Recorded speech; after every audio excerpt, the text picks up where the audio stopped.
What's up, everyone? We got a real special edition of the Tom Hayden Show. This is going to be the first live guest I've ever had.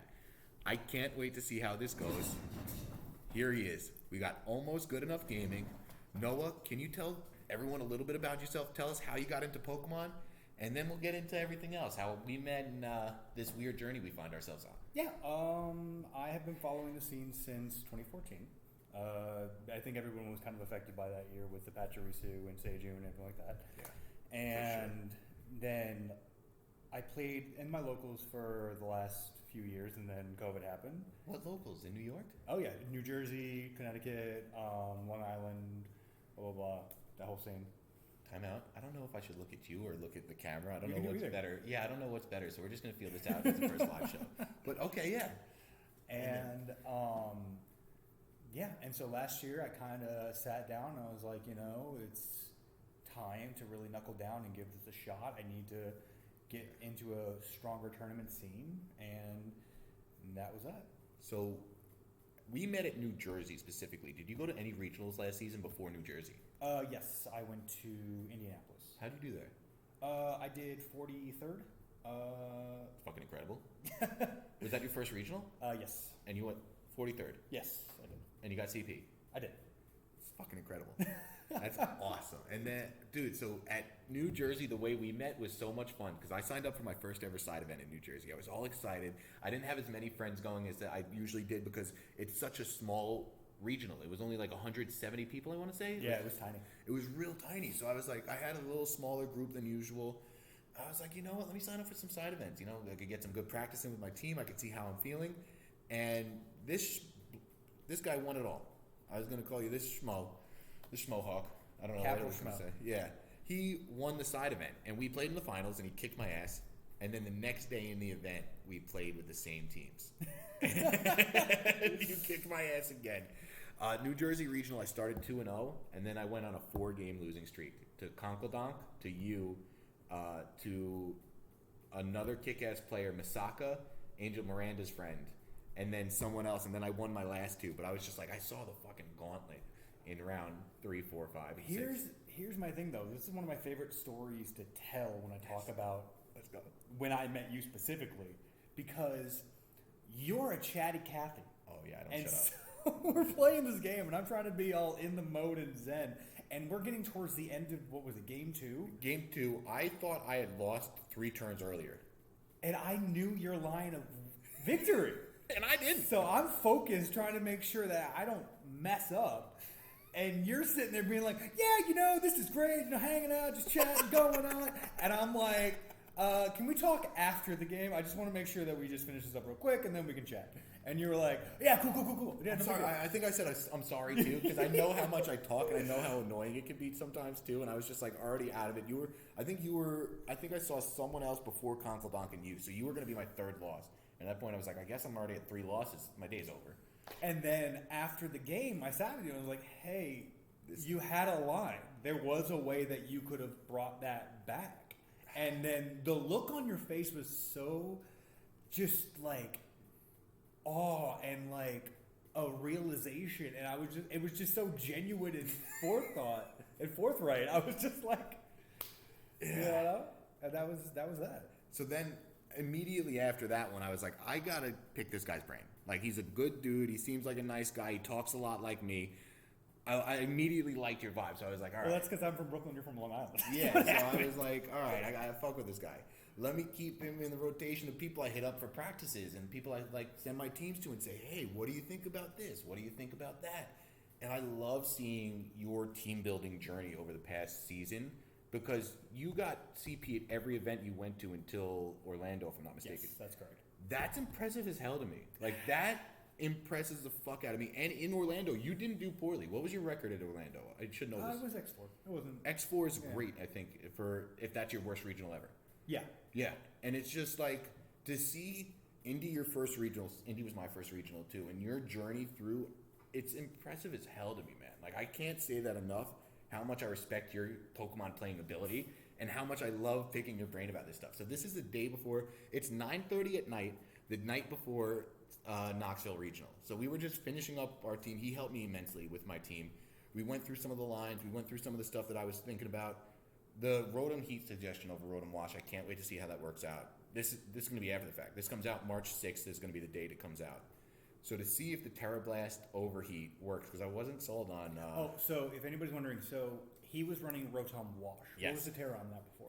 Terra Electric, so I had no weaknesses. Okay. So he was running Terra Electric before, and he was running Rotom Wash, Terra Electric. I suggested switching to Rotom Heat, Terra Water. And he had Assault Vest on Wash, and I suggested the same thing on Heat. So now I keep all the calcs the same, because it has the same base stats. But I get the Overheat, and I get 100% accurate Water move. Yes, and it's a safe switch into any Flutter Mains. The Flutter Mains are like what I need a safe switch into, too. So that last slot has been really like troublesome for me. And Carney Asada, I borrowed Carney Asada's team. I got to shout him out.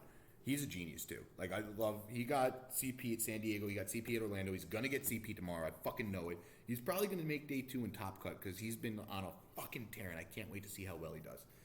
And him suggesting Rotom to me was huge. I was like, oh, I like this so much better than the Great Tusks I was previously using. It shores up my Terra Flying matchup. The random Terra Flying T-Tarts, a random Terra Flying King Gambits, the random Terra Flying Goldengos, which I haven't seen as much of recently. Roaring Moon. The Roaring Moon is my worst matchup by far. So now having that fire type that could turn into a water type but still hit with electric stab, I think it's going to be game changing. I think it's going to be game changing. So I'm so excited to see how that goes. And he had discharge on it before, but even with that being said, how many times were you clicking discharge? Never, because I didn't have Tusk next to it, and that was what I was thinking originally. I was like, maybe I'll drop Goldango and run Rotom, Tusk, Murkrow, and then my ape. Never drop Goldango. Goldango is such a good Pokemon, especially against the Parish matchup. It beats out a lot of things. Make It Rain is just a broken move. Ghost types right now are dominating. Like this is a Ghost type generation. Annihilate is my main offense on the team, and it can take so many hits. Having that be able to switch out of Parish Trap. I was playing Mike D'Angeli the other day, and he used his mouse hold against me, and I Terra Ghosted my mouse hold, and he just couldn't population bomb anything on the court. And he's like, well, you got me game 3, but then I ended up losing because I squandered that one. It was a bad... Let's not talk about that. That's for another day. But then, so being able to Terra Ghost switch out of the Parish Trap, being able to have Annihilate, not Terra, switch out of the Parish Trap if I need to, having the Goldango switch... Parish Trap teams have a hard time figuring out how to get Parish up against me. So it's been fun. My Dozo matchup, because I have Murkrow, is fun. I really feel good going into Knoxville. And I'm staying at a childhood friend's house. So, I think I'm going to show off the mural real quick. You're going to do it? Yeah, shout out Angela and Alex for letting me stay here. They have an awesome mural in their house. And what's it called? Noah, being the film study, I want to get into that too, if you don't mind talking about that too. He is an actor that knows how to... Yeah, make that good. But he's an actor that knows about film stuff and stuff. He's like, no, the window's the way to go. The window's definitely the most aesthetically pleasing background we could use. And the plant. Yeah.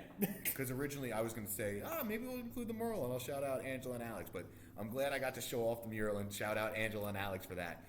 But yeah, man, it's really, I forget where I was going before that. It's really cool to see how you your Pokemon journey has been the same timeline as mine almost with the regionals. You had one before with the local scene. I never had the local scene, which I really can't wait for locals to come back and then hit you up, be like, yo, are you going to this local in Brooklyn? Are you going to this local in Connecticut? Are you going to this local in Jersey? I'm actually going to one in Long Island in March. Where? It's I have to look it up. Send me the info. Yeah, I will. It's I think they're trying to build something out there, and it's only a couple hours away from Brooklyn. So I was like, yeah. Okay. Exactly. But that's the thing too, is I actually, because that's the thing that people don't realize either, and maybe they do now because there's more information out there, but the Northeast is a stacked region. We have some of the best players, and some of the best players have come from our region that have ever existed. We have Brendan Zhang and Cybertron Zhang both came from the Northeast. Mm-hmm. Wolf was from Washington, D.C., we have Chuppa, we have Joe, we have... So Hayden. Yeah. And that's the whole thing, is that it's funny to think about because the last local I did before COVID hit... I can't wait to hear this. I played against Chuppa in a Premier Challenge. And it was a best of 1 Swiss and a... best of 3 top cut? Best 3 top cut. And I beat him with... an Orbeetle team. Gravity? Gravity. And it was one of my favorite moments because Chupa was so lovely because after we played, he was like, oh, I'm pretty experienced. I also do coaching if you ever need it. And back then I wasn't thinking about it in the same way I think about it now. I was like, oh, why would I need that? But again, I ended up working with Joe for a couple of years, and I'm trying to break away from that now to try to work on myself and like try to work with players like you, like Chalky, like just Brady and other. Brady's like, so good too. Raga. You've been talking to Raga too? I've been talking to Raga. I've been talking to Raga too. I have a huge man crush on him. Hi, Raga. I have a huge man crush on you too, Raga. If you see this, yes, I gotta clip this and send it to him. He now. is a sweetheart and a half. I just started talking to him on the Twitter. Yeah, man. But and I also just saw how he did over at OCIC, and I was just he won except for that rock and the flinch and It para. was so upsetting. Here's the thing, not to take away from His opponent. I forget who his opponent was. Yes, because he got second with the Klefki team. Alberto Lara. Alberto. Yeah. Yes, he was playing against Alberto, and I was just like, I wanted him to win so bad. I was rooting for him too. Yeah, but it's the way the game plays. Can you actually? So I've done a coaching with Joe before. I only did. I paid for 4 sessions. I only did 2 of them. He showed up late to one of them, and then he was like kind of not into the second one. I was like, hey, I'm good on the rest of them. Like, talk about your experience with Joe, because I've heard people have phenomenal experiences with Joe's coaching, and then my personal one was not the best, but I still recommend him to anyone. Just if you're going to get a coaching with Joe, know what questions to ask. I was so new. I said, Joe, how do I get better? And he's like, I don't. What level are you at? Like, he didn't know where to start with me. So I'm very curious to see how your sessions with Joe started. And now you did years. I didn't realize it was years with him. It was like too. 2 years. Yeah. That's amazing. Yeah, I did all of last year and then some of this year. That's incredible. So like, how did you guys first link up? So I like his content a lot personally. Okay. It's unfortunate that I feel like he hasn't kind of come into his own as a content creator, because I feel like he has a lot to offer to the community at large. But I don't know if just kind of like, it's funny because like I'm an actor by trade. I want to get into that later too. And it's a thing called media training. Okay. Essentially, it's learning how to talk in interview form and talk in camera form. And not everybody can do it naturally. Not even actors can do it naturally. You have to learn that kind of ability. And I feel like he hasn't had the time to do that. To focus on solely that, because he's doing the VGC. He is, and so he's many very things. talented. He's one of my favorite players to follow. And working with him as a coach specifically, because he's another New Yorker like you and I, like man out of Queens. You guys clicked right away. Immediately. Yeah. It was just one of those things. And I came in with a very specific need, and it was to improve my battling. And so you knew what questions to ask. I went into Joe after my first season of High Roller, where I went 1-7, and said, I don't know how to get better. I'm so new. And he's like, fuck. Yeah. Well, that's the thing, and that's when I came in. I was like, hey, I need to play better. Yeah. That was it. I just need to play better. And what I got out of that was learning my bad habits, learning, and to this day, I have every good player I have played in tour has liked the way I played, has given me loads of compliments, which is a really good chip on my shoulder. Feels great too. And essentially said the same thing. You play technically perfect. Technically. That's like a really good compliment. You know the correct move. But so do I in those scenarios. Yeah. And so what has happened to me in multiple times is I'll make the optimal play, which becomes unoptimal because they also understand the optimal play. And that is something that I have had to work on. Funny story, because when Seijun was doing coaching, I grabbed a coaching session with him as well. Oh, so nice. When I was trying to learn last year, I grabbed a coaching session with everybody I could.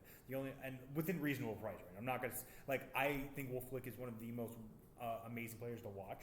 Like I didn't know he did coaching.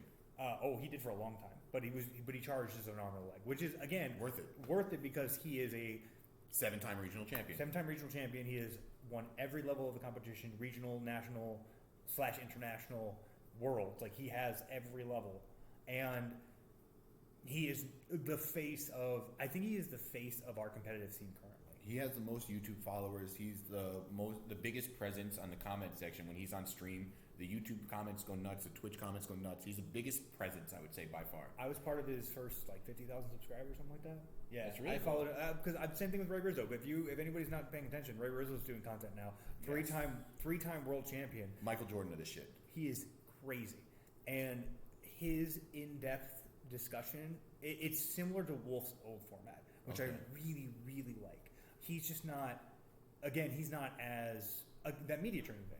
He's not as used to that camera action, but as far as just because I'm an information person, and that's why I like Joe's content, and I like Ray's content is because they put that knowledge forward. They pay it forward, and that to me is the most valuable to me.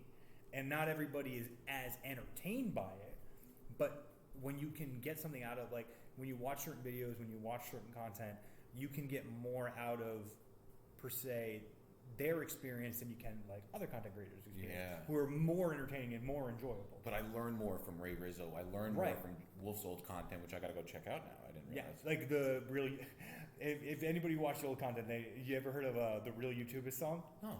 Yeah, it's go watch some of. So Wolf has this thing called Bonus Wolf now, which is a form of his old content.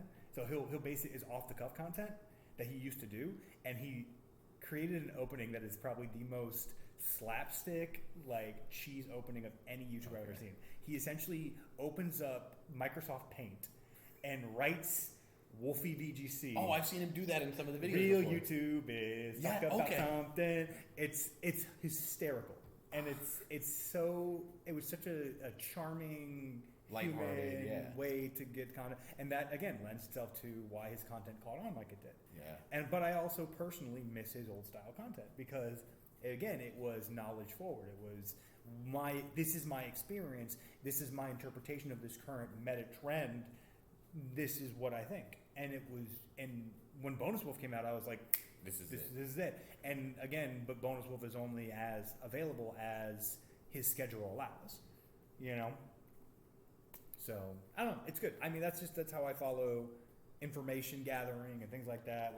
I use Peakalytics a lot less now, because I feel like all of us as a community are realizing that it's not able to keep up with.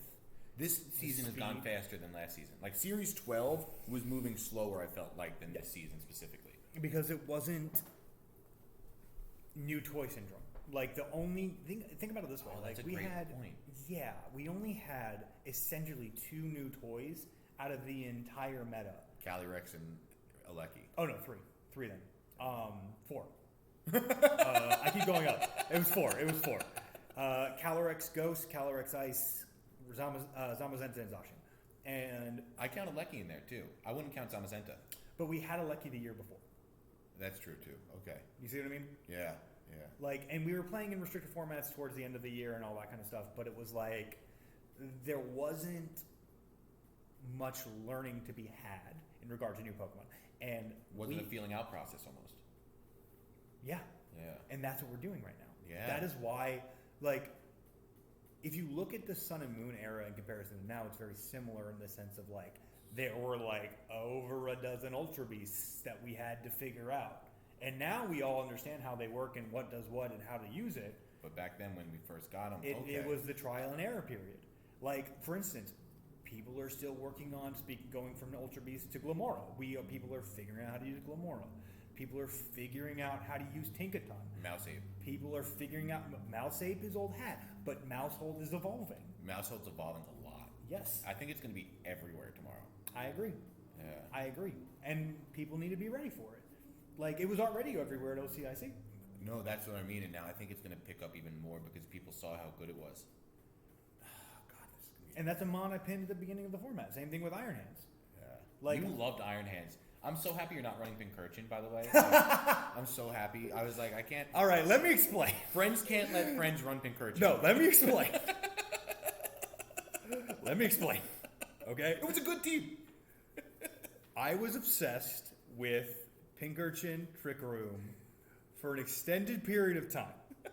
I spent a month and some change playtesting this, and I found all the ins and outs of it that worked and didn't work, and I found out I hit a wall. And that happens sometimes. At the beginning of the format, I got it into top 50 on Showdown. I was like, this is the one. And then it stopped working. And people understood that you just need to kill things. And it's fine. I went through 20 iterations of this team. Things happened, and then I dropped it and went back to screens. It's friends don't let friends run Pincurchin. It worked though. And if someone top cuts with Pincurchin, you could say I told you so. You could absolutely say I told you so because I'm hating on it because it got rid of it doesn't have volt switch, right? No, it doesn't have rising voltage. It doesn't have as much utility. And this is the thing. If it had any of, I would even take volt switch. If it had volt switch, it would be in a better position than it is now. Yeah. But let's transition a little bit off of Pokemon, and I want to get into your outside life because it fascinates the fuck out of me. So you're an actor. Yes. You've mentioned that earlier in the podcast. You mentioned that when we were staging this view, which I like now, by the way. I like it a lot. The window was definitely the right call. You got this cat pillow scared the shit out of me, by the way. I thought it was a real cat this morning. And it looks more realistic from a distance. From a very yeah, no, I saw it from across the room when I was turning off the lights. And I was like, holy fuck, there's a cat here that I didn't know. But this is my friend Angela's place. Shout out Angela and Alex. I showed you guys a mural, so you got to see him. I'll show you the mural again. This is the mural. Shout out Angela and Alex. So thank you guys for letting me stay here, Mr. and Mrs. Potts. That's weird. I know her as Sarah. I know her by her maiden name because we grew up together. But and now how do we fix this right? So how did you get into acting? Can you tell us a little bit about your outside life? And I would love to hear about that, and I'm sure everyone else would too. Sure. So my mother is a former director. Awesome. She directed mostly plays and things when we lived in Houston, Texas. Nice.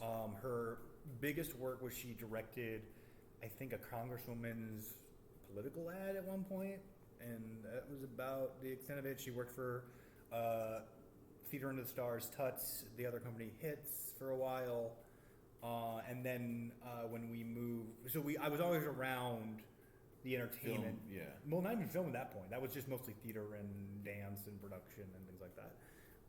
Yeah. And then my family moved to upstate New York, and I kind of got away from that, and I did mostly plays in school and things like that. I filmed my own junk, the Jackass stuff when we were all kids.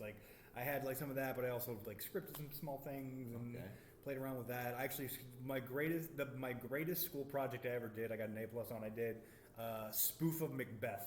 Really? With a bunch of buddies in this class, and we all got A+. It was great. I flew off the hood of a car, completely by accident. Not planned. Not planned. But I did film it. So it was fine. You got it on camera. That's what matters. I did. It was, but not here nor there. So that's basically it. And I moved to New York. I got into the school I auditioned for, and it was a great segue for me to break into this career I do and I love and I enjoy. And I am part of the Actors Union, so that is a thing. So I'm a card-carrying member of the union. It's good. SAG. Shout out SAG. Screen Actors Guild. They take care of Eddie Olmos. I fucking love. By the way, I'm related to an actor, Edward James Olmos. Shout out, fucking awesome. He's on Mayans. I don't know if he's on the new season. He was going through some hell shit. But seeing how SAG was such a big part of him and how hard it is to get a SAG card, hearing that from him specifically, and his sons, one of his sons was in Battlestar Galactica too, and hearing about how huge the SAG card was for his career too, because he was Hot Dog in Battlestar Galactica. That was his character's name. And then after that, he never really had much of a career, and it was but the SAG card helped him out so much with insurance purposes, with this purposes, with that purposes. Well, and that's the other thing is that there's a lot of other jobs that the union allows you that people don't talk about. Okay. I really don't like to share the good news about that because I don't want people flooding my industry. But so a lot of struggling actors will tend to do background work and stand-in work to make their SAG dues and get their health care and get their pension and things like that. And that's how I make the bulk of my money. I stand in on a lot of television shows. If you ever saw Jessica Jones, I stood in on that show for season 3. Yeah, I don't talk about it much. I gotta watch it. I watched season 1. Yeah, it's so for season 3 there was a bad guy named Salinger. Every day that he was on set, I was on set, essentially. I just did. David Tennant was awesome in season 1 of that. He is one of the greatest actors of our time. He is one of my favorite actors. The monologue that he does in his introduction, I have used in auditions. It is phenomenal. Sorry, I'm gushing. I'll stop. No, please. This is why I wanted to have you on, because I just love talking to you. I love that passion. That is why I like. You're authentic, man. It's just like, thank you. I say David Tennant, you're like, oh fuck yeah, like I know who this is. Oh my god. Yeah, and then you yeah. Sorry to interrupt you before because you were talking about something else after. No, yeah. So I stood in on that show. Last year I stood on the entire season of Spider-Man. Oh my goodness, Tom Holland. Tom Holland, yeah. Tom Holland has a new miniseries coming out. I worked that whole season, so that show will be coming to Apple TV this year. Check it out. Yeah, it's called, I believe, Crowded Room. It's being a part of that process and seeing those performances live was some of the best masterclass performance I have ever had. Shout out to Will, the guy I stood in for. Shout out Will. So that was great. And then I stood in on the TV show Evil, a couple other ones. So it's a good industry. I am steadily working. I'm constantly auditioning. I audition usually every other week. And bro, having a job that allows you said you were playing Pokemon on set for 4 hours. I was, yes. That's awesome. You were just on a set, like with your switch out, grinding matchups, doing calcs. And that's the thing is that the way the job works is you need to be available at all times of the day. But when you're filming a scene, for instance, like we can use Tom and I as an example. So the camera is facing this way. So if there was a scene where we had to talk to someone in this direction, opposite of the computer, you would turn that around and then you would be talking at them. But everyone who was behind them in the previous take is no longer available because it makes no sense for a person to be teleporting behind all different people. Yeah. So that's essentially the idea, is that they'll rotate us in a way to kind of keep a scene alive. And it's fun. It's cool. So I enjoy it, at least. Okay. That's really cool to see. Yeah. And then so you stream on Twitch, Almost Good Enough Gaming. Yes. How did your acting background help your Twitch stream setup or anything like that, or did they connect in any way, shape, or form? Yeah, it was. I've actually used my stream setup for auditions. Oh wow, okay. That's a big part of it. I haven't streamed in about a year because I feel like life things got in the way, and I kind of wanted to refocus my Pokemon journey. It actually kind of coincided with me going to events, surprisingly enough. And I feel like I was talking to when we were talking to Moxie. Last time we were in Orlando. It was because he's good friends with Beanie. So he's that guy in a beanie. Around. Yep. Yeah. Me, friend of ours, Afi. Shout out Afi. He's a great guy. Got to get him on too. Absolutely. He is one of my favorite people to build with. Yeah. I made a group chat with you two because I was so jealous. I was like, "Wait, you guys are in the kitchen or the lab without me?" Oh, dude. Yeah, I'm glad we've been cooking tonight too. I was like, I want to get in that lab.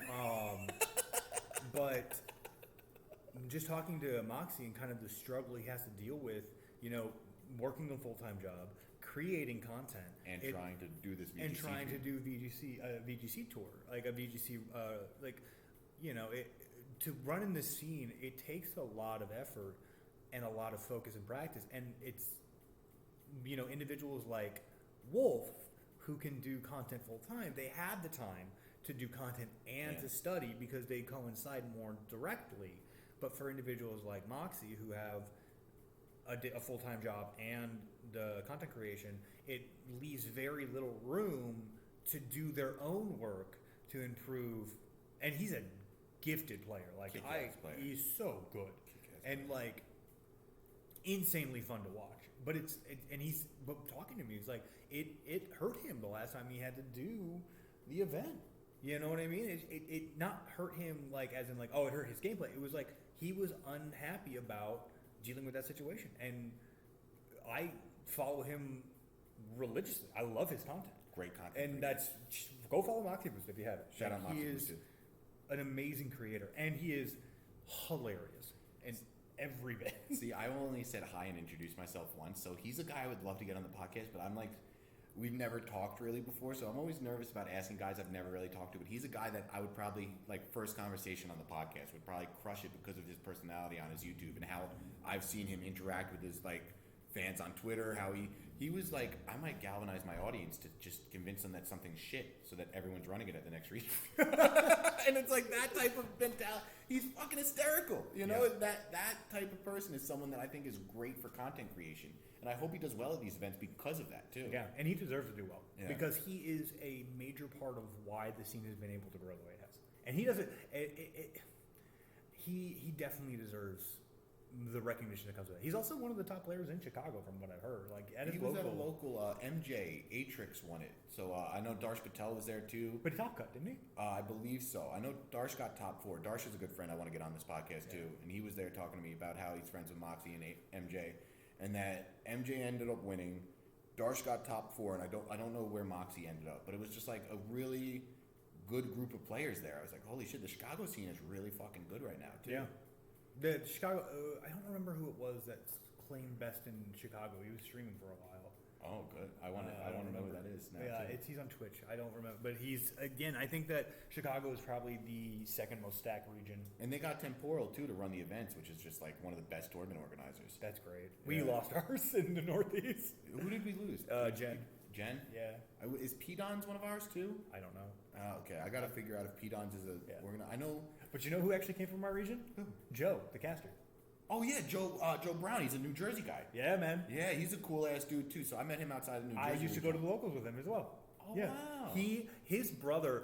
We played in tour, and his brother beat me, and it was funny because we were talking afterwards, and I met Joe, and it was during the X and Y era. Oh wow. And we were talking, and Joe Brown brought Mega Charizard X to an event. Didn't practice like at all, and like nailed it. Really? Yeah, dude, he's great. That's awesome to hear because like I love watching him like cast. Like when he's on the casting, it's like it's entertaining as hell. Like none of the casters are boring. If I compliment one of the casters, I always try to like not even out. Not like if I say, oh, it's always so much more entertaining when Joe's there. It means that you connect with the content. Yeah, you connect with that kind of like the way he just because he's very. But I don't want that to take away from the other casters at the same time. You know? I got to figure out how to work. But here's the thing: everybody's got their favorite. Like he's one of my favorites. Him and Necro are two of my favoriets. Cybertron, dude. Sierra's up there awesome. for me. Yeah, like I think she's stellar. She is so good on the mic. So good. I don't want to. They allocate her to interviewing a lot, and the thing is, the intros too. The hosting intros on the stage. Well, because she looks good on camera. Like she looks like her and Cybertron both have really good camera presence. Yeah. And like so they're really good like visually forward. That's from a performance perspective. I'm sorry. You know how to set the scene. Yeah. And like but if you put Cybertron or if you put Sierra and like front and center, it's gonna look awesome. It's just the way they like dress like in the suits and like that and like it's just solid skill and just being camera ready, you know, and neither of them have a performance background from my knowledge. I feel like both of them are just people who kind of worked their way into the scene and it just worked out. That's so cool to see too. That's so cool to see. Maybe Sierra does. I don't know if she does. I don't know. I know she did cast Valorant, I believe it was. Yeah, I heard that she nailed it. I don't know anything about Valorant. Neither do I. I'm not interested. I'm not a big FPS guy. I'm not a shooter guy. I was a Madden and NBA guy before Pokemon, and people are like, "What?" So yeah, it's like I'm not. I couldn't even do those games. I'm the worst type of gamer there is because when someone's like, "Nah," there's no thinking of the worst type of gamer. No way. One of my coworkers at Jersey Mike's, his brother is a Twitch partner that streams Rainbow Six Siege. Cool. And I was like, "What the hell is that?" I have no idea. Yeah, I don't know what it is, and it's just like so cool. I wish I knew his username right now to shout off the top of my head. I just followed him the other day, but I'm not even gonna look it up. But it's just like. I don't know any. Oh, so one of my Uber drivers was asking me about Final Fantasy 6 or something like that, or Final Fantasy 5. I was like, I've never played. And it's just like, I wish I know Necro came from Overwatch too. I've never played that. Like, so seeing the Pokemon world have so much connectivity to different backgrounds too is really fucking cool to see. And it's funny too because I feel like specifically with the Pokemon community in the last few years, it has really expanded in form of like diversity and kind of like different types of people, LGBTQIA, like I got all different with open arms, and I'm just like a big dumb pothead that loves playing Pokemon. And it's just like to see everyone be so kind and try to help me grow on my journey and be like, no, you look like you're having fun and you're really trying. It's like, yeah, we would love to help you. And then I'll get players at Top Cut like Pengy and Cortex, like Stefan Mott and Nate Ortiz, who I want to get on the podcast. Pengy said he was too busy. I wanted to have him on the first episode, and he's like, I can't right now. I'm prepping for San Diego. I was like, but again, that's a matter of prep because Pengy used to create content, and he doesn't do it anymore. He is great with content, man. I love watching Pengy's content and his draft stuff. I'm a draft junkie. Yeah, I watch all of Pengy's draft content. I shoot it into my fucking veins. That's how I feel about Pengy's content. So, like, to have someone that I respect as much as him to help me along my team building process and not be afraid to say, oh, no, this team's dog water, don't bring it. This team is good. This scares me. Like, I like that. And those types of guys in the community are what are helping it grow. And Pengy's a Northeast, too. Yeah, he's a Philly guy. Yeah. Yeah. Well, I think he's European that lives in Philly now, I believe. I'm not sure. Because he has a different flag, and he's the captain of the world team for another country. It's something with an S that I don't want to say because I'm not sure exactly which one it is, and I don't want to butcher it. So I'm sorry about if that's just an ignorant American in me. But yeah, he's the captain of a world team with an S. I think it's not the white one with the blue cross. That's something else. The white flag with the blue cross. I don't know. I am so, bro. Now that I've been meeting so many new people from Pokemon, it's been very funny to see all the little flags on all the online tournaments. I'm like, where the hell is this guy from? I hosted a tournament on a Tuesday, Tommy's Tuesday practice tournament. 7 of the 8 top cuts were from different countries. That's so sick, though. Yeah, and it's just like crazy to see how Limitless global. is a good resource. Limitless is a great resource. It's so global, this game, and I've been able to learn so much about so many different types of people and cultures. Like you're saying, like the community is just so broad now. It's fucking crazy to see, man. And very accepting and very and that's the thing is I feel like us as a community we're not okay with just vitriol or negativity or any of that kind of stuff. I've seen it shot down quick every time I've seen it. Same. And it's really cool to see that we all care about making an inviting spot for new players too, because I consider myself a newer player. I started during COVID. 2 years ago I didn't know what Discord was. Like a year and a half ago I didn't know what a damage calculator was. And now to be going to all these events, I'm having a fucking blast, and it's been a whirlwind. But not many people have had as many kick-ass players help them along the way, which is kind of I feel blessed about. Well, and that's why meeting you at New Jersey too. It's you're another one of these kick-ass players I add to the list that I'm you've gotten CP at almost every event you've been to. That's an impressive fucking feat. I hope you're as proud of that as I brag about. When I'm telling people, oh yeah, no, almost good enough game and help me with the team. He's got CP at almost every event he's went through. He's fucking kick-ass player. I trust this. That's why the road him. I was let me listen. Oh, I like that a lot. You know, and it's just really cool to see how inviting and open and collaborative this community has been. And that's the thing is that and there's a level of caginess that comes with sharing EVs with new people or sharing calcs or things like that. Because it's once you become friends with someone, you don't care. But there's a certain level of protectionism of oh, this is my secret sauce. This is my build or what I'm trying to do, and this is people don't want to share that all the time. Again, let me name drop again this. So I was prepping with Pengy and I was prepping with Mike D'Angelo, and they had both prepped together, but I didn't know that. So Pengy was asking me what Mike was running, and I was like, I don't know if I could say.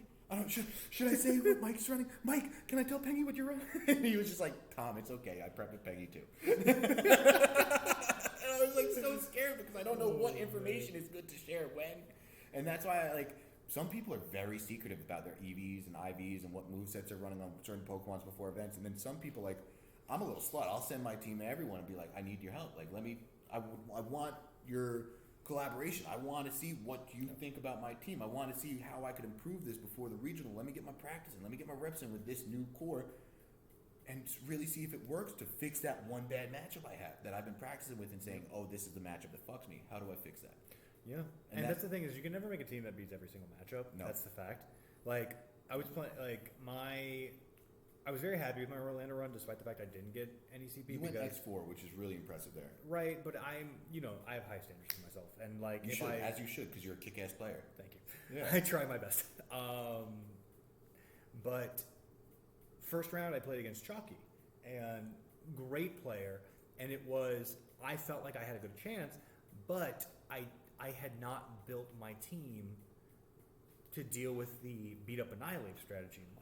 Because I felt like that had fallen off, so I kind of put that by the wayside. I felt the same way. And I literally ran into one of the only 5 people to be running that stupid strat in the tournament. In round 1? And you know who the other one was? It was Chalky and Panky. They built together. And Carney was running to beat up Annihilate too. And it beat the crap out of me. And the great thing was, and that's why I was talking about this, talking to Chalky about this, because he's been in the community for a long time. He helped me figure out a line of strategy into that matchup. So that next time you see it, it's like... I have a better shot. And it was great. And it was really, really cool. And the number of times I've had that opportunity where I've spoken to someone after a match and had a good conversation and kind of worked that out has been wonderful. And people... That's how we fucking met, too. Yeah. Yeah. That was it. Just talking over the...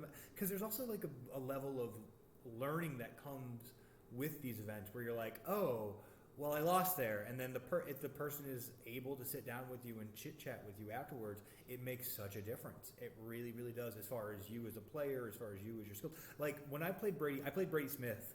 Kick-ass player. The fact that you're at the pairings with him is a great sign. Yes. But he trounced me it was pretty close, but he trounced me game 1, game 2. And he told me after the match, he was worried about what I was doing. He said, like, it was closer than you think. And he gave me some words of wisdom going into the next 2 rounds that I took with me that literally won me the next 2 rounds. That's fucking And that was because Brady was like, if you have a feeling in your gut, if you think that they're going to do something, follow that feeling. Don't ever go against that. Just because this is the peak strategy, like this is the optimal play. If your gut says to do this, you do this. That is what you do. And I did that. And I followed that. I followed that guidance, and it immediately helped you win the next round. That's fucking incredible. The Shout next out two. Brady. Shout out Brady. He did a coaching session with me too, and like without Brady's coaching session, again, I name dropped Mike D'Angelo like 4 times already. I want to get him on the podcast with his sister. But without Brady, I never would have met Mike D'Angelo because he was the one that recommended Mike's Series 10 team that won a tournament. And then I meet Mike D'Angelo's sister at a Halloween party, and she's like, "Oh, my brother plays Pokemon." I'm like, "What's his name?" And she goes, "Mike D'Angelo." And I'm like, and then she FaceTimed him. We became friends instantly. And that was all because of Brady Smith coaching and helping me along my journey too. And you know, like he is if you need a coach and Brady has coaching availability, if you're watching this, reach out to him. He's the captain of Florida to USPA, so I know he's busy kicking ass at these events, running the USPA team Florida. If he has time to do a coaching session, I can't recommend him enough too. Yeah. He's one of those guys that really is just one of those kick-ass players that helps share his knowledge. He knows how to like share his knowledge very well, in my opinion too. I agree. Yeah. And because like it's funny too because I have a buddy who is going through the coaching process right now, and he was paying for coaching and trying to get better. And it was funny because he went through like a slew of different coaches. He went through Brady, he went through Neil, he went through Joe, and it was funny to hear his kind of interpretation, his personal interpretation of dealing with each of those individuals and like what worked for him and what didn't. And it was funny because like when him and I met, we met on Showdown. Oh, wow. We like this gentleman Mamba, he runs a server. Shout out Mamba. And he fosters a very collaborative community. I met one of my buddies, Sherp, who I just met today, through there, and we've been talking teams together and doing stuff like that. And it's funny because like I met this guy when he started playing during Spike Move before crazy. Started That's so recent. But you didn't even hit Dynamax. Like you never played Dynamax, and that to me is like crazy coming in during Spike Move because it's like it was a fan made. It wasn't format. even a real circuit, yeah. No. And how did he even find out about Spike Move? Wait a second, now I have more questions. That's and he just had it, and so we played, and we started talking afterwards. He invited me to his server, and it just led to this whole idea, and it was a really good compliment because like I like talking shop specifically, and I've worked with teaching and things like that throughout my life. So when I talk to someone, I work with someone, I think of the game through their eyes or their mind, because That's an interesting perspective. I don't think my way of playing works for everyone. But I feel the same way. I also don't think I can play like the way other people play. Like Tom and I play completely differently. And when I made a suggestion for his team, I made the suggestion for his team with him in mind. So I wasn't trying to take your team and say like this is what I would do. It was oh, this is what you have. This may help in addition to what's already there. You're already running AV on your Rotom. This is an AV Rotom that I tried early on that worked really well, but I didn't really like the way the team itself as a whole was working. But it might fill the hole I need. Yes. You know? And thank you for filling my hole. Anytime. No, but that type of collaboration is what like helps everyone grow. Like that Rotom now, I'm so excited to use it tomorrow because I was terrified of Hydro Pump. Now I have a 100% accurate water move in Terra Water 5 and Terra Water Terra Blast. I have the Overheat, which is 10% more accurate, does more damage to the things I need it to too. And it just fucking hits all those flying types still. And I still get the same bulk that I'm used to with the Rotom slot. Mm-hmm. And you still have Volt Switch, which is really important for those slow pivots. And now I have a better switch into Flutter Mane, which you mentioned earlier. And then there was another suggestion you suggested, like, hey, how about you try Great Tusk over Mouse Hole because you might need more offense. You're going very support heavy. And I'm like, I'm terrified of that because I use Mouse Hole like a crutch. And I think it's a good suggestion that if I had more time to test out, I would maybe over Murkrow instead of Speed Control run Mouse Tusk. Maybe over, I need the Grim and I need the Mouse. The Murkrow would be the one support when I drop. Mm-hmm. But then you lose haste. And then I lose my Dozo matchup. I lose my speed control options with Tailwind Quash. I lose the Air Slash to hit the flying. Like the flying coverage is important for all the Terra Grass mons running around, I think, too. So I lose a lot more than I gain by dropping it. But I think you're onto something with that type of switch because I think Rotom and Tusk synergize so well together that it's a shame I'm not using them together. It's a shame but again, and I wouldn't push that. Like I would make the suggestion, but I wouldn't push it. And I love that suggestion. And I love that thought process where it's like, oh, I haven't thought about this. Let me think about it now. Let me start the thought process because now maybe the next regional I go to, EUIC, is going to be my next one. Maybe I build an awesome Rotom Tusk team now because of that little. You're skipping March too? I'm skipping all of March. I'm not going to Charlotte because what's it called? My tooth costs $3,500 to fix. So I was like, I got to skip one of these. Yeah. I broke my tooth in half between my job doesn't San allow Diego. it. I literally have a film shoot I'm going to. Congratulations. Thank my wife. My wife got me help. Shout out Sandy. Yeah, a wonderful human being. My favorite human on the earth. I can't wait to meet her. Yeah, dude, I'm inviting myself over for dinner one day. I told you that last Just come to Brooklyn, dude. Yeah, no, I got to go to Brooklyn. We'll order pizza and have a great night. Yeah, exactly. Yeah. I can't wait. I can't fucking wait. That'll be good. Yeah. We'll do some recreational stuff and then we'll have a good time. And then we'll play Pokemon too. We'll get ready for EUIC. Yeah. Yeah. But the job literally takes me to another state, and I'm working there for a full week, and then it's literally ducktailed. The end of one of the tournaments is the beginning of the week, and the other tournament's at the end of the week, and I'm like, I just can't do it. Yeah, what is it? Charlotte Fort Wayne are the same exact week. Yeah, that's going to be crazy. How do you think that's going to affect the metagame? I think that there will be minor changes between. It's an easy call just to say like, oh, there will be minor changes between. But here's the thing: if you look at the difference between Orlando and OCIC, it was huge. It was massive. And it was what, 3 weeks difference like, or 2 weeks difference? This is the crazy part. So like we're talking about Talon Tusk a lot. So you need to be prepared for Talon Tusk tomorrow, especially. Yeah. But not a single Talon Tusk top cut at OCIC because everyone was ready for it. You know who did though? Tusk by itself. Tusk by itself, top cut. Tusk Delibird is really good. Iron Bundle. Tusk Iron Bundle. Delibird? Yeah. Fake out Tailwind. Like, it has a new meta that'll be, I promise it's good. Don't listen to me, please. It's a terrible, terrible thing. It's the only Pokemon that actually gets Fake Out and Tailwind. What, Delibird? Yes. I didn't know that. Yes. I know way too much tech. I found out about a new piece of tech this past week. Can you share? Sure. It's dumb. This comes out March 6th, so yeah. It's dumb. So don't do this. I'm telling everyone right now, this is a gimmick strategy. Do not do this. I can't wait to try it. I swear to God. I swear to God. I can't wait to try it. So, do you know Phalanx is in this game? Last Resort, right? No. That's not what I'm talking about. So Phalanx, like the little 5 mons that that all like live together in Pokemon. The only thing I know about it is that I could Last Resort, what's it, an Omni Boost, but it can't switch? Oh, you mean it's called No Retreat. Oh, I thought it was Last Resort. I don't know why. No Retreat, yeah. No Retreat.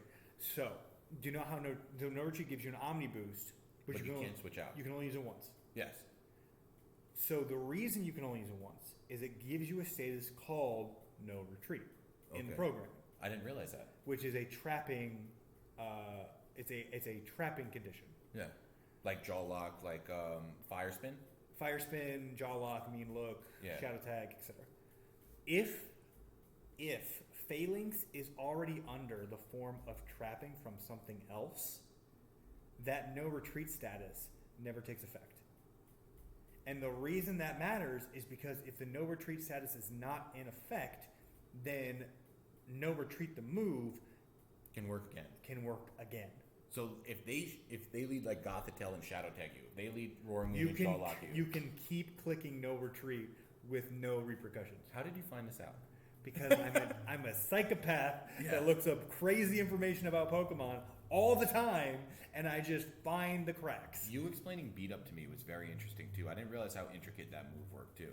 Like I didn't realize Beat Up was off of the allies' attack stats occasionally or some shit like. So the way the Beat Up works is that it is the attack stat divided by 10 plus 5 is the base power of each individual hit.